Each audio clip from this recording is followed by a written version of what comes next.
Welcome to IELTS Easy.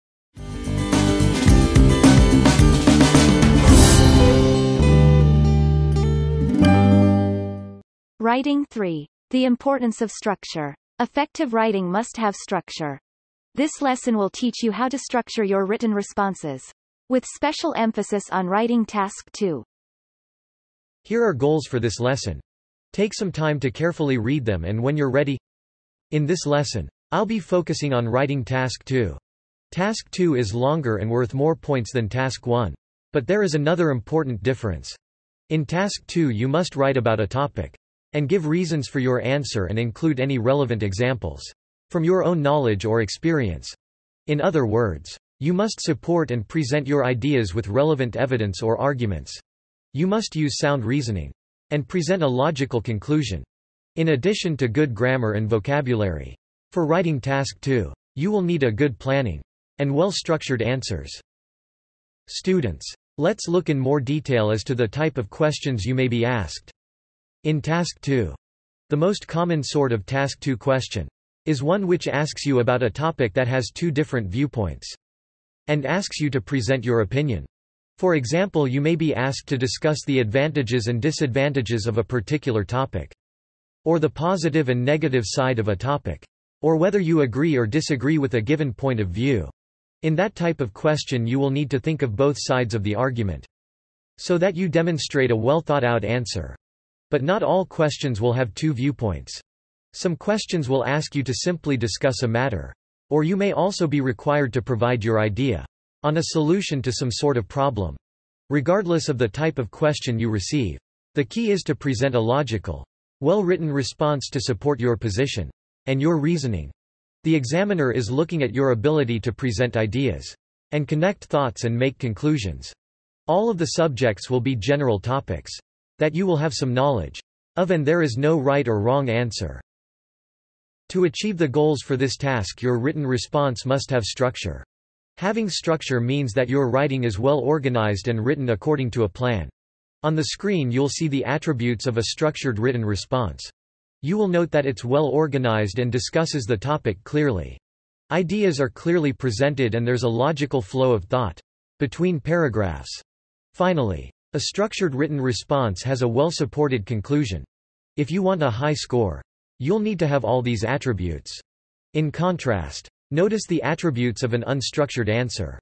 An unstructured written response is disorganized, unclear, poorly presented, and hard to follow. Its conclusions will not be supported by the information given. An answer like this will score low. Students, when building a structure of any sort, you need a plan.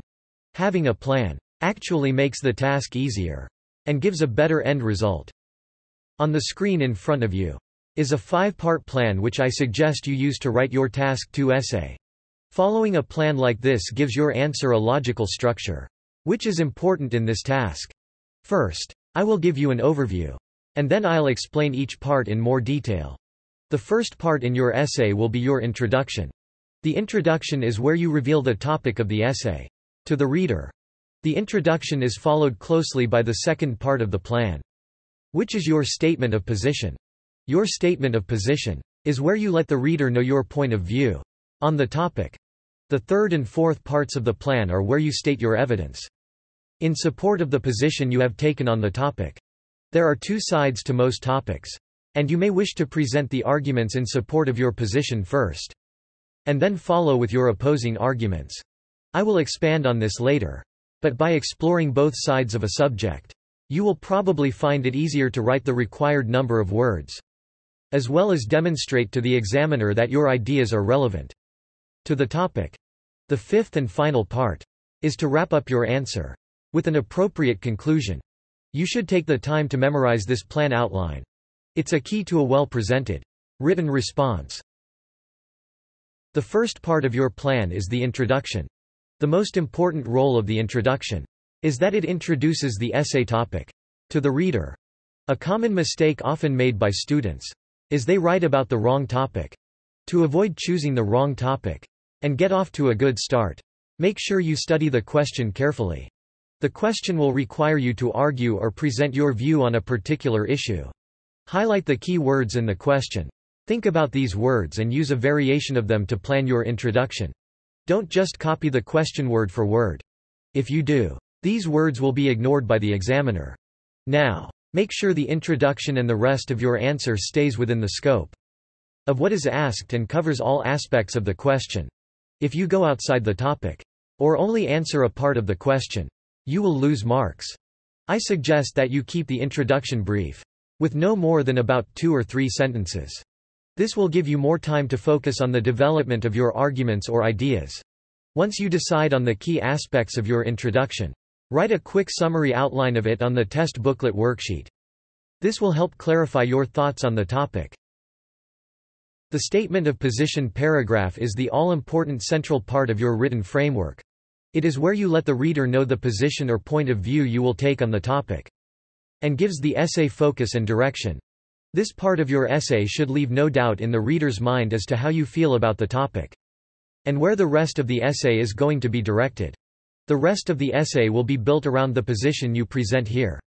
So the statement of position greatly helps with the clarity and organization, which is an important goal for this task too. To help you come up with your statement of position, reread the question and then ask yourself, what first came to my mind when I read it? How do I feel about the subject? Do I have any experience or knowledge that might help me provide relevant evidence or ideas? If you can't think of anything, then use your imagination and pretend you are in a position or situation expressed in the question. For example, if a question asks you to comment about youth unemployment, imagine you are young and unemployed. Or if you are asked to write on the effects of foreign-made TV programs on local culture, think about the times where you saw foreign-made programs in your hometown. In other words, by putting yourself in the question, it will be easier to come up with ideas to write about. Remember, there is no right or wrong answer in coming to your position, but it must be within the scope of the question. You may remember I mentioned in a previous lesson that staying within the scope is staying within the limits of the question. For example, if you were asked your opinion on whether smoking should be allowed in restaurants, you should only talk about smoking in restaurants, and not smoking in other locations, such as hospitals. For example, if you take a position and present arguments that are outside the scope of the question, you will lose marks. The third part of the plan is where you present the arguments or evidence that support and prove the position you have taken. Random or irrelevant points that do not relate well to the question and the position you are taking will lose marks. How do you come up with appropriate points? Well, one thing which may be helpful for you is to label 2 areas on your worksheet as for and against. Under the for section, jot down the key words of the main supporting arguments or ideas that come to mind when you think about the topic and the position you are taking. Under the against section, jot down the key words of the opposing arguments or ideas that come to mind. If the topic has only one viewpoint, you should still jot down your main ideas and arguments. Jotting down the key words of your arguments and ideas will also help you collect your thoughts, and may also help you be more convinced on your statement of position.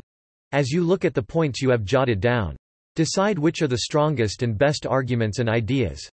You should always begin this part of the essay with your strongest argument. Because you are only writing around 250 words, you should only need 2 or 3 good arguments on each side. If the question requires you to do so, or if you feel it appropriate, this fourth part of the plan is where you present arguments on the other side. The opposing point of view. Not all questions will require opposing points of view, but if you are asked to what extent you agree or disagree with a particular point of view, you will definitely need to be able to provide ideas on both sides. Approach this step in the same way you did for arguments for. In other words, stay within the scope of the question. Don't be tempted to try and use arguments that are not relevant to the question. Write summary notes of your opposing points on the test booklet. Under the against area you wrote on the test booklet. Again, review them and choose the strongest opposing argument. This is the one which you should present first. Also, don't forget to draw on any relevant personal experience or knowledge of the topic that you may have. One final point. Just because I've mentioned arguments for and then arguments against in that order, does not necessarily mean they must be presented in your answer that way. You may prefer to lead with arguments against and then arguments for.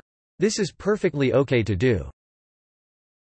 The final part of the framework is the concluding paragraph. The conclusion is a short paragraph, usually of 1 or 2 sentences, about the same length as the introduction.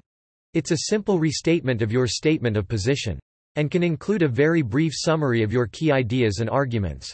It summarizes your position, and gives your answer a sense of finality. The conclusion leaves no doubt in the mind of the examiner, just where you stand on the issue you've been discussing. Take the time to restate the key issues, but make sure you express them in a slightly different way. Examiners will not want to read the exact same words you've used previously. Again, jot down the key points of your conclusion on the test booklet worksheet. After going through all 5 sections, you should now have all the notes you need to write a quality answer. Let's consider the following sample test question. The present growth of the Internet as an information source means that in the future, newspapers will become a thing of the past. To what extent do you agree or disagree with this position? I'll use this question to demonstrate how you can use the 5-step plan. Part 1. Let's consider the introduction, and make sure we are very clear on the topic. First, identify the key words in the question. You should identify that the question is asking our opinion about whether newspapers will be used in the future. Part 2. As you think about your introduction, think about how you feel about the statement. Do you agree or disagree? Start thinking of points for and against. Think about real-life applications and examples. Write down your notes and, as you do so, begin to form your statement of position.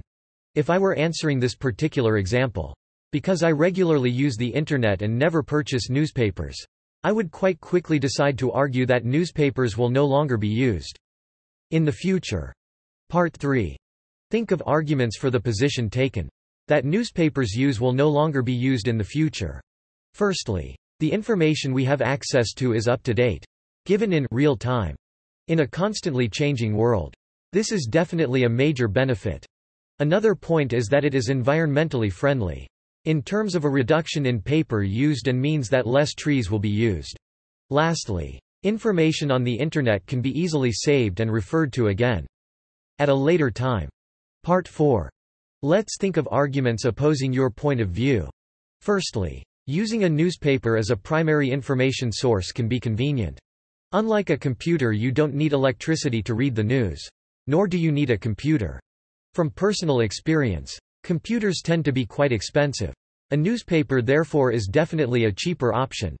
Don't forget to use your own knowledge and experience to support your position.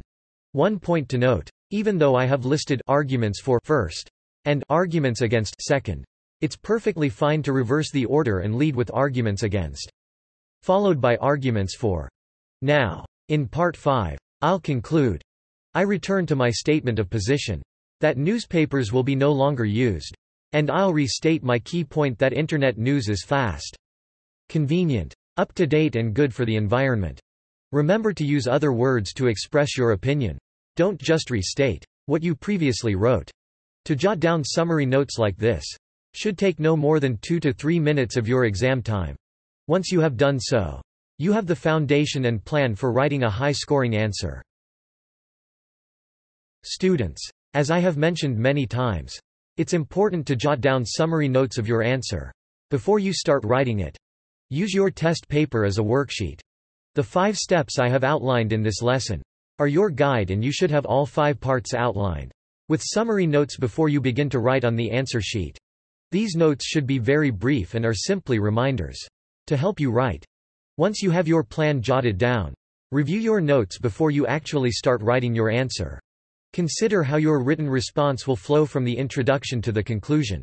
Your report should transition smoothly from one part to the next, in a logical sequence. Reread the question, and make sure you have answered all aspects of it, and have stayed within the scope. I want to emphasize again that you should take no more than around 2 to 3 minutes of exam time to plan these 5 parts to your answer before you start writing. If you plan properly, you will find that your ideas will flow smoothly because of the preparation you've done. As you write, apply the principles you've learned in previous lessons, and make sure your vocabulary is of an appropriate, formal standard. Write a minimum of 250 words, and leave a minute or 2 to check spelling, punctuation and grammar before handing your completed essay to the examiner. Finally, students, practice using this plan until it becomes a standard part of your test-taking procedure. Also, make sure you visit the resource library for additional information on writing task 2. Well done! You have now completed this lesson. Before move on to the next lesson, make sure you fully understand the lesson above. I recommend you to review from the beginning. See you in the next lesson.